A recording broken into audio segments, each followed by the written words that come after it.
Bojan Hodak akui Persib dalam situasi yang buruk. Alasan Janur terima tawaran Persikabo 1973 yang terancam degradasi.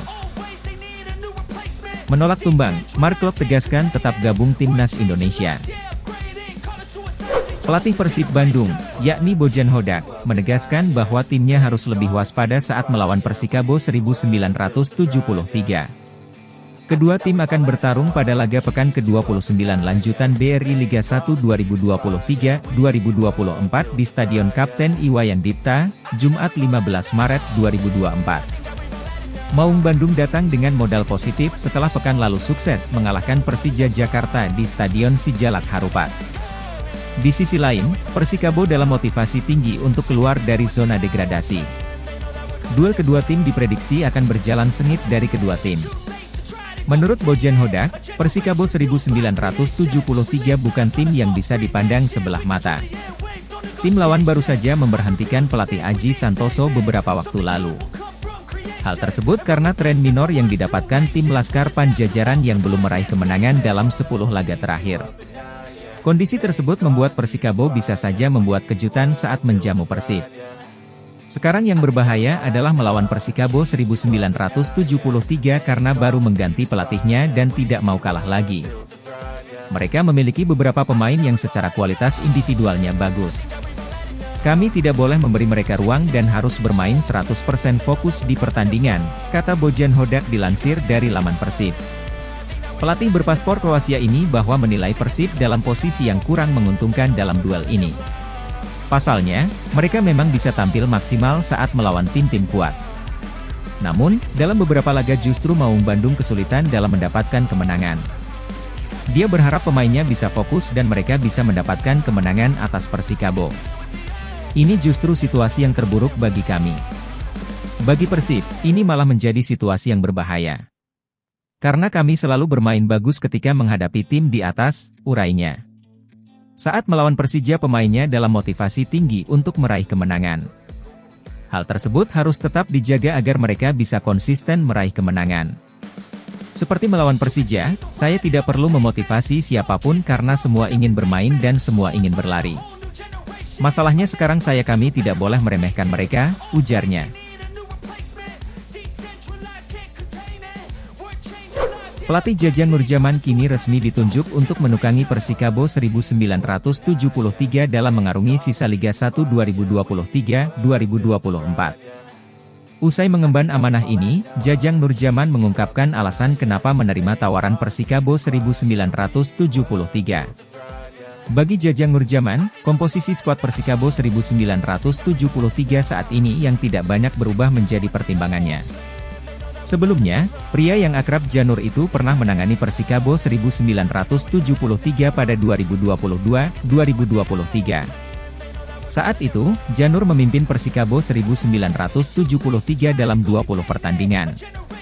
17 laga di Liga 1 2022-2023 dan 3 pertandingan Piala Presiden 2022. Yang rincian hasilnya, menorehkan 7 kemenangan, 5 kali imbang, dan 8 kekalahan. Beberapa hari yang lalu, saya menerima tawaran untuk kembali ke Persikabo 1973, ucap mantan pelatih Persib Bandung itu. Karena saya melihat tim ini tidak banyak berubah ya.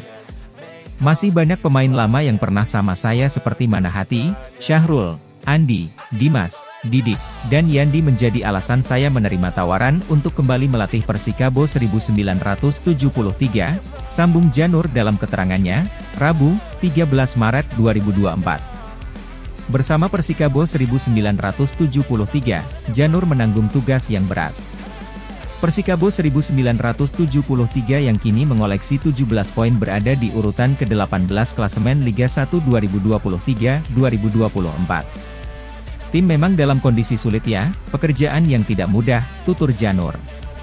Namun, kami harus yakin peluang bertahan di Liga 1 itu tetap ada meski kecil, ujar pelatih berusia 59 tahun tersebut. Tekad Janur, Persikabo 1973 harus memaksimalkan 6 pertandingan sisa Liga 1 2023-2024. Pada pekan ke-29 Liga 1 2023-2024, Persikabo 1973 akan menjamu Persib Bandung di Stadion Kapten Iwayan Dipta, Gianyar, Bali, Jumat, 15 Maret 2024. Kami harus terus bersama-sama. Sekarang targetnya adalah setiap pertandingan meraih poin dari 6 pertandingan sisa, kata mantan pelatih Persela Lamongan itu. Kami harus berusaha dulu, harus kami upayakan dengan kerja keras dan tetap menjaga kekompakan. Saya mengajak pemain dan sudah saya sampaikan ke pemain agar tidak memikirkan soal degradasi atau tidak, tapi saya ajak fokus ke setiap pertandingan. Kami harus fokus ke setiap pertandingan, dalam waktu dekat ada lawan Tang sudah menunggu, Persib dan kemudian Persik Kediri. Maka kami harus fokus, sambung Janur. Dia menambahkan, penting dukungan dari supporter sebagai suntikan motivasi bagi Dimas Drajat dan kawan-kawan. Saya berharap masyarakat Bogor supporter Kabomania, UPCS tetap setia mendukung Persikabo apapun hasilnya dari 6 laga ini, ujar Janur. Saya dan pemain bertekad untuk tampil habis-habisan di sisa laga ini. Mohon doanya, tutupnya. Mark Klok, dipastikan tersedia untuk Timnas Indonesia. Klok sempat dikabarkan mengalami cedera saat bermain bersama Persib Bandung. Kabar tersebut tentu sempat jadi masalah karena skuad Garuda akan menghadapi Vietnam pada 21 dan 26 Maret nanti. Kehadiran pemain senior seperti Klok tentu jadi tambahan motivasi dan bisa jadi jenderal lapangan tengah Indonesia. Sejauh ini hanya Shane Patinama yang dikabarkan cedera dan tidak masuk dalam daftar panggil Shin Tae-yong. Mark Klok bersyukur bisa kembali jadi pilihan Shin Tae-yong. Sebelumnya, pelatih berusia 53 tahun tersebut memanggil 28 pemain yang akan bergabung dalam pemusatan latihan pekan depan. Mereka akan dipersiapkan untuk laga krusial melawan Vietnam pada putaran kedua kualifikasi Piala Dunia 2026 zona Asia. Saya sangat bersyukur dipanggil timnas, kata Mark Klok dilansir dari laman Persib.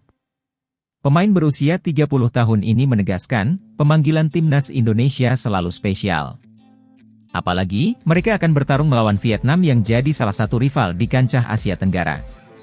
Selain itu, dengan target 2 kemenangan akan membuat kans Indonesia lolos ke babak selanjutnya lebih besar. Karena ketika negara memanggil, itu selalu membanggakan.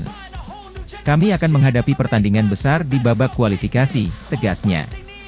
Sementara itu, kabar terkait cederanya Klok disampaikan oleh Bojan Hodak yang merupakan juru taktik Persib Bandung.